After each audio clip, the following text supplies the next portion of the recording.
கருப்புசாமி அருள் வந்தா அது ஒரு சாதாரண விஷயம் இல்லை.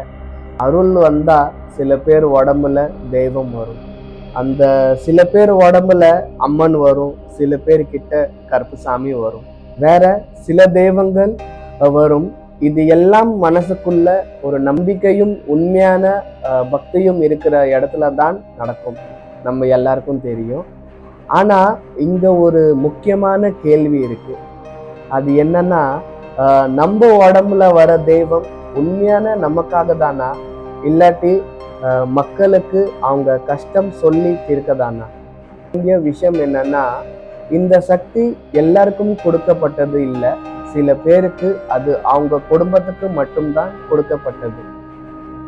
இது எப்படி அருள் வருதுன்னா, எனக்கு தெரிஞ்ச விஷயம் நான் சொல்றேன். ஒரு கோயிலுக்கு நம்ம போறோம், மனசார நம்ம வேண்டுறோம். நம்ம குடும்பத்துல இருக்கிற எல்லா கஷ்டங்கள் வந்து நம்ம அந்த சாமி கிட்ட போய் சொல்றோம், ஐயா இது மாதிரி என் பிரச்சனை இருக்குது, நீ என் கூட காவலா இரு, எங்க வீட்டுக்கும் காவலா இரு. அந்த நேரத்துல என்ன நடக்கும்னா, சில பேருக்கு உட்கார முடியாது, கை கால் எல்லாமே உதறும். ஸோ அந்த நேரத்துல நம்ம கோயிலுக்கு போக போக போக வீட்டுல வந்ததுக்கு அப்புறம் நம்ம பூஜை பண்ணும்போது திடீர்னு ஒரு எதிர்பாராத ஒரு சக்தி நம்ம உடம்புல வந்துடுது.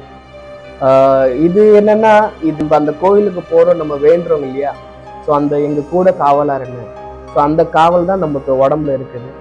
அந்த சக்தி நமக்கு கிடைக்கும் போது நம்ம வீட்டுல காசு பணம் தங்கும், நல்ல வேலை கிடைக்கும், குழந்தை இல்லாத வீட்டுல குழந்தை வாய்ப்பு கிடைக்கும், இது எல்லாமே நடக்கும். நிறைய பேர் நம்மளை மதிக்க மாட்டாங்க. ஆனா நம்ம உடம்புக்குள்ள வந்தாதான் இவங்க உடம்புல சாமி வருது, வாக்கு சொல்றாங்க அவங்க குடும்பத்துக்கு, நமக்கும் நடக்கும், நம்ம போய் கேட்கலாம். ஆனா அந்த வாக்கு சொல்றவங்கள கம்பல் பண்ணி அவங்க கேள்வி, எனக்கு வாக்கு சொல்லுங்க, நீங்க அண்ணனா தம்பியா ஃப்ரெண்டா யார் இருந்தாலும் நம்மள வாக்கு சொல்ற வச்சது கம்பல் பண்ணிடுறாங்க. ஸோ நம்ம இருக்கிற உடம்புல வந்து ஐயா வந்து சில பேருக்கு ஒத்துழைப்பு கொடுக்க மாட்டாங்க. நம்மள கம்பல் பண்ணி நம்மளை ஃபோர்ஸ் பண்ணி உட்கார வச்சுதான் அந்த வாக்கு சொல்றது. இதுல என்ன ஆகும்னா, இந்த சக்தி எல்லாருக்கும் கொடுக்கப்பட்டது இல்லை. சில பேருக்கு நான் சொல்ற மாதிரியே அவங்க குடும்பத்துக்கு மட்டும்தான் கொடுக்கப்பட்டது. தெய்வம் கொடுத்த சக்தி நம்ம சுய லாபத்துக்காக இல்லை, நம்ம மக்களோட கஷ்டம் தீர்க்கதானான்னு ஒரு கேள்வி இருக்குது. இன்னும் சில பேர் இருக்கிறாங்க, அது மாதிரி நிறைய பேருக்கு ஐயா கருப்புசாமி உடம்புல வராது, அவங்க வாக்கு கேட்குறாங்க, வேண்டுதல் நடந்துருச்சு, வேண்டுதல் நடந்ததுக்கு அப்புறம் அந்த ஐயாக்கு நன்றி கூட சொல்ல மாட்டாங்க. ஸோ அது மாதிரிலாம் இந்த ரொம்ப நிறைய பேருக்கு நடக்கும். இது மாதிரிலாம் இப்போ ரொம்ப கஷ்டத்தை தான் அந்த பக்தர்கள் வாழ்ந்துட்டு இருக்கிறாங்க. சில பேருக்கு இப்போ யார் அது மாதிரி வாக்கு சொல்றாங்களோ அவங்க வீட்டில் சாமி தங்க மாட்டுது, காவலாக இருக்க மாட்டாங்க. சாமி டெய்லியும் கும்பிடுறாங்க, ஆனால் அதோட சக்தி வந்து உணர மாட்டாங்க. அதனால தான் நான் சொல்கிறேன், இந்த விஷயம் ரொம்ப சாதாரணமாக இல்லை. கருப்புசாமி சக்தி வந்தால் அது ஒரு பெரிய பொறுப்பு. அது சரியான வழியில் யூஸ் பண்ணினா தான் அருள் நிலைக்கும், இல்லாட்டி அது நம்ம கையிலே நிற்காது. நம்ம கூட காவலாக இருக்கும், ஆனால் அந்த சக்தி உணர முடியாது.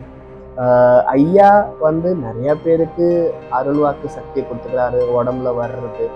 சில பேர் வாக்கு சொல்லுவாங்க, சில பேர் கத்திக்கிட்டு விபூதி போட்டாலே அமைதி ஆயிடுறாங்க. ஆனா வாக்கு சொல்றது வந்து நம்ம உடம்பு ஆரோக்கியமா இருக்கணும், நம்ம குடும்பம் நல்லா இருக்கணும். அதோட உடம்புல வந்தாதான், ஐயா வந்தாதான் நம்ம குடும்பத்திலேயே அந்த காசு பணம் வேலை விஷயம் வீடு எல்லாமே தங்கும். பக்தர்கள் நிறைய பேர் நம்மகிட்ட வாக்கை கேட்க வருவாங்க. ஆனா முதல்ல எனக்கு தெரிஞ்ச விஷயம் நான் சொல்றேன், ஐயாட்ட வந்து நீங்க உத்தரவு கேட்கணும், நான் உனக்கு சொல்லலாமா என்னன்னு. ஃபோர்ஸ் பண்ணி நீங்க வாக்கு சொல்லாதீங்க. சில குடும்பத்துக்கு கஷ்டத்தை கொடுக்கும். ஏன்னா அந்த கருப்புசாமி யாருக்கும் கொடுக்காத ஒரு சக்தி உங்களுக்கு கொடுத்துக்கிறாங்க. அதை கரெக்டாக பயன்படுத்துங்க. வாக்கு கேட்கணும்னா நீங்கள் டைரெக்டாக உங்களுக்கு தெரிஞ்ச, உங்களுக்கு எந்த உங்கள் உடம்புல எந்த சாமி வருதோ அந்த கோயிலுக்கு அனுப்புங்க. அதுதான் கரெக்டான ஒரு என்னோட பதில். உங்களுக்கு வாக்கு சொல்கிற எல்லாத்துக்கும் நல்லதாக நடக்கணும்னு நீங்கள் நினைக்கிறீங்க, ஆனால் ஐயாட்ட ஒரு பதில் கேட்டுங்க, இல்லை உங்கள் குரு இருப்பாங்க, குருட்ட வந்து பதில் கேட்டுங்க. நம்ம உடம்புல இருக்கிற சக்தி தான் நம்மளை எல்லாமே மரியாதை கொடுக்குறாங்க, நம்மளுக்கு வந்து ஒரு பேரா கூப்பிடுறாங்க. அது எல்லாமே நமக்கு ஐயா கொடுத்த சக்தி தான். உங்களுக்கு அப்படி கருப்புசாமி உடம்புல வரலன்னா உங்களை யாருமே மதிக்க மாட்டாங்க. இதுதான்